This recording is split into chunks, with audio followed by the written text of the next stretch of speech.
You are watching a free portion of this Browns Film Breakdown film room, and if you would like to unlock the full video, go to brownsfilmbreakdown.com and support us by joining with the membership for the most passionate Browns community online.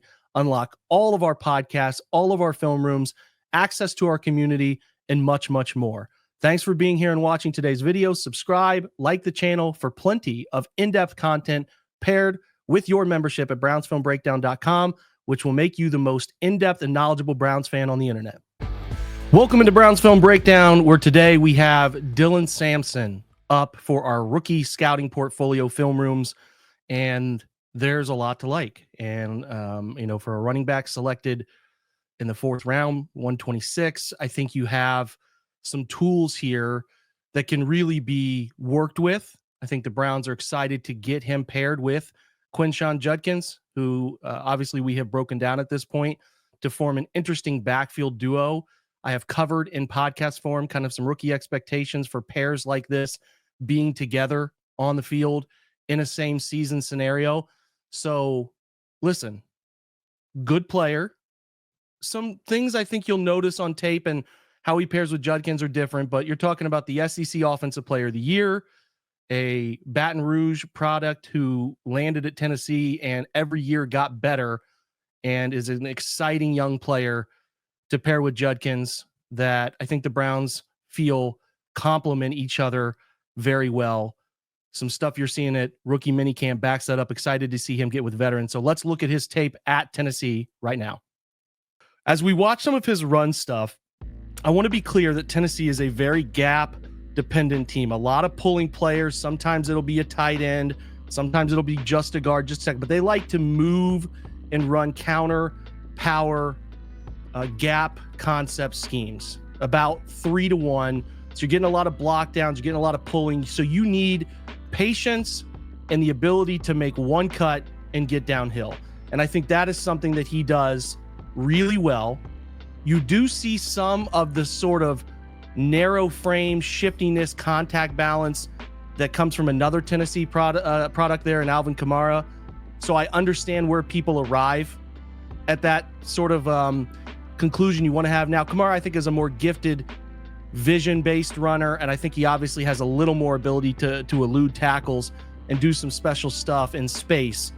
But I see the vision that people try to apply here with Samson. So you're going to get a little ISO concept here, which is, again, block down, lead on the backer.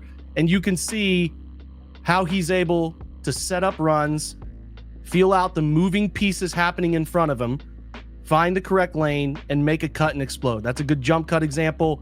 And he ran a 4.48, about 5'8", 200. I don't think he has the best open field speed, but there's enough to find success in the league. But he does, despite the size, run with good enough power to finish plays down on the goal line. This is something that comes up. A lot of touchdowns, ended up having one of the better touches to touchdown percentage ratio in the country last year. And again, I think it comes from his ability to wear contact a little bit, get skinny, hide behind bigger bodies, and find his way and wiggle into the end zone. Little power concept here from the gun. So we're just going to lead instead of having a puller. We're just going to lead, double lead downhill, kick out, up and through. Makes the man miss there at the line of scrimmage, right? 3 is unblocked. So you can't get held up by that arm tackle, finish running through, get into the end zone. So contact balance is something I like. Vision is something I like. And I do feel like he has that ability, even when he picks wrong, right? He clearly doesn't pick correct here, but he's not stonewalled as much as you would think and has a knack for finding the end zone on those tough runs. Now, it's not as if Tennessee was immune to running zone. They would run inside zone, which does require a different level of patience and processing to get where you need to get, right? You got to have guys coming off double teams at a less accelerated pace, right? So you're talking about second level defenders who you have to set up, understand that your eyes of your offensive linemen working those double teams are going to get there, but you have to be patient, process, and see it a beat ahead. And he's got that ability. I don't think he's as dynamic in zone as he is in gap, but I do think he can certainly do it. A good example of some of the shiftiness, the cutting ability that he brings to the table here against Georgia. A lot of Georgia, Alabama I want to show you because those are just as close to NFL defenses as you will find. This play is dead in the water, right? The backside 4-eye right here. takes this away, beats the tackle to the spot. So as he's trying to press this outside zone, it's done, right? You got to understand, we got backside pursuit right here. We got front side linebacker. If you had this guy cut off right here, you would at least have a chance to press and then get downhill, but you don't when that backside pursuit is there. So, hey, we're going to reverse field. We're going to 1-2 it. Boom, 1-2. Get back. Look how quick he gets back. And then as he's bottled up right here, that ability to boom, downhill, left cut, get downhill and make a positive on that play and damn near get in the end zone on what should have been a 3 or 4 yard loss is impressive. And there's a lot of these where he gets out of situations in the backfield, which are very tricky. So we're going to get counter here, right? We're going to kick that backside end. What we're trying to do is kick the backside edge. We log him. So now we are in very tight quarters where we're trying to log this player inside, and we have an unblocked, at least at the time unblocked. We're going to get a kick, but you can see where space gets tight. So if we're going to get downhill through here, we're going to have to be there in a hurry. And if we're not getting downhill there and we're letting that cross the face happen, we have to get skinny and get down through this tight, narrow space. And he's able to do that. He will turn those shoulders, turn the body, get skinny, make people miss at the line of scrimmage. And then he is a really strong burst to get outside of defenders trying to play those force spots where they're trying to bottle him up, keep him, and turn him back inside, right? Here's a look at the Florida tape. Again, unblocked backside. Actually, this is a front side edge who is unblocked. We don't get to him. He's a problem right here. If you don't see him and you don't process it, you don't have that ability to jump cut while maintaining speed, that's dead in the backfield. And then it's about turning the corner, creating 5 yards on a play that could have gone for a negative, right?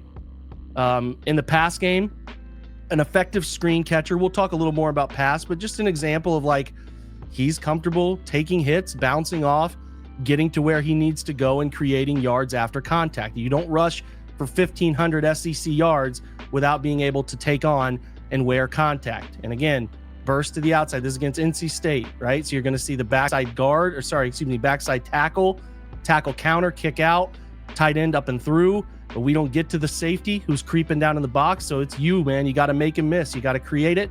It's as easy as it goes for a guy to get outside, right? Press outside. Look at that left foot, sell him down the line, boom. And then it's just turning the corner on a safety at the college level in the ACC. It's not nothing, right? We're getting a little center counter here. So we're going to pull the center out, kick out that blitzing edge, and then it's one-on-one. Again, it's amazing how many of these guys have him in space right there, and he makes one 45-degree cut that puts him into space to create that initial burst that he needs. And here's a look at it from the end zone view where we get the center kick, boom, and it's like effortless at times for him to create with the ankles. You see how flexible the ankle is to create this lateral to climb where he doesn't even have to make a guy with a 1-2 cut miss. He's able to get outside in a tight space and get vertical for big yards. And again, down on the goal line, he's a tough runner down here. Just want some examples of that. Not afraid to stick his head in. Not, like I said, the biggest body, but he is more than capable of identifying, processing, reading, and finding the end zone in plenty of games, plenty of touchdowns. Another look at a downhill. This is more inside zone. The slot corner is blitzing on this one. He's going to be a problem unless you can just get downhill and get past him. Same with the safety, creeping into the box.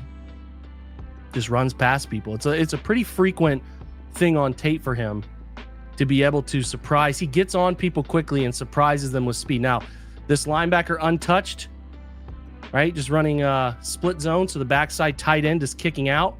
We got a linebacker right here who is a draft pick, Danny Stutzman, right? One of the better linebackers in the class, unblocked, wear the contact, spin off of it, get into the end zone, right? Running.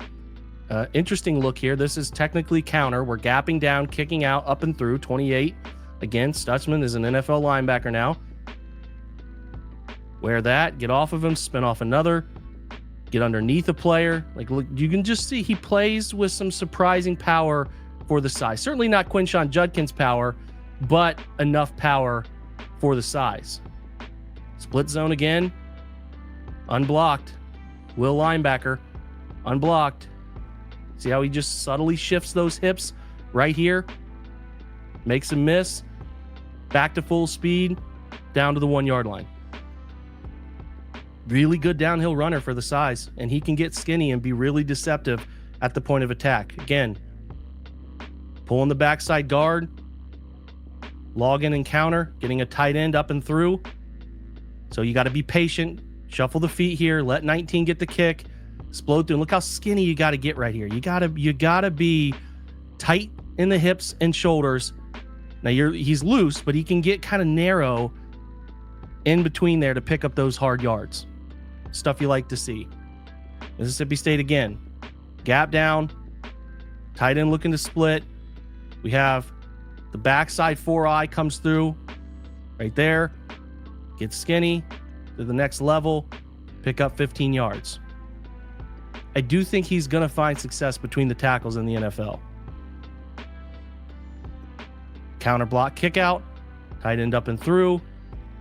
We don't want to jump cut left here. Too much chaos. We're going to get right, but we got to get there quick. Right? We got to get there quick. Watch that left foot. Get him the angle. Right foot acceleration. Now, this is something we do have to talk about because we highlight positives and we highlight negatives. The ball security pops up on him on occasion. He's a little too loose with it, and especially when he's wearing players who get underneath him on tackles. Happened in the Alabama game, happened in this Mississippi State game, where he's got to be able to wear this hit with the football in one arm and not lose leverage of the football. Right? The fumble stuff is side-eye concerning. You don't want to see too much of that at this level. You do not want to see too much of it. There's that center pull.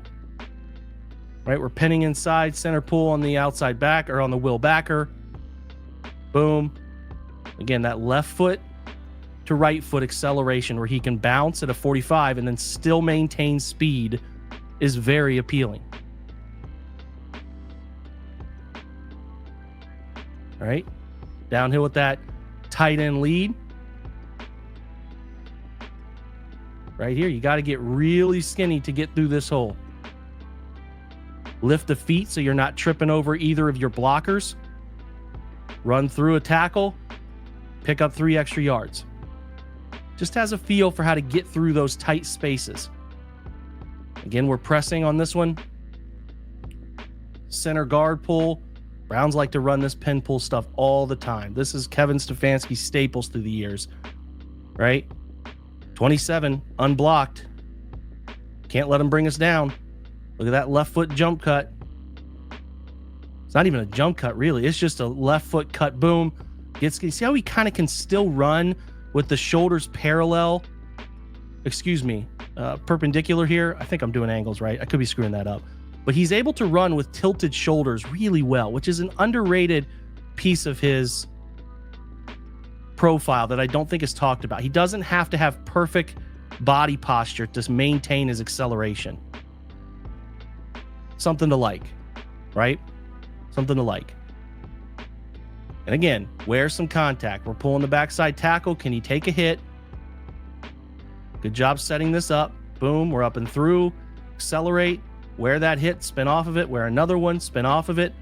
Do I think he's an excellent broken tackle machine? No. I think he can be brought down by people in space. I don't think he's going to be one of the best make-you-miss players in the NFL. But I know he can get through weaker arm tackles, as you saw there. You're not going to bring him down cheaply. Do you have to have Quinshon Judkins level attention to detail to how you're tackling him? No. But I do think he can make you miss, get skinny, right? So we're going to go pin pull, center guard pin pull. You'll see these in Cleveland all the time for years now, a little less last year. Expect more of it again this year. Backside guard doesn't quite get out. So that leaves the ranging free safety able to get downhill. But again, where the hit, get off of him, and create 25 yards after contact.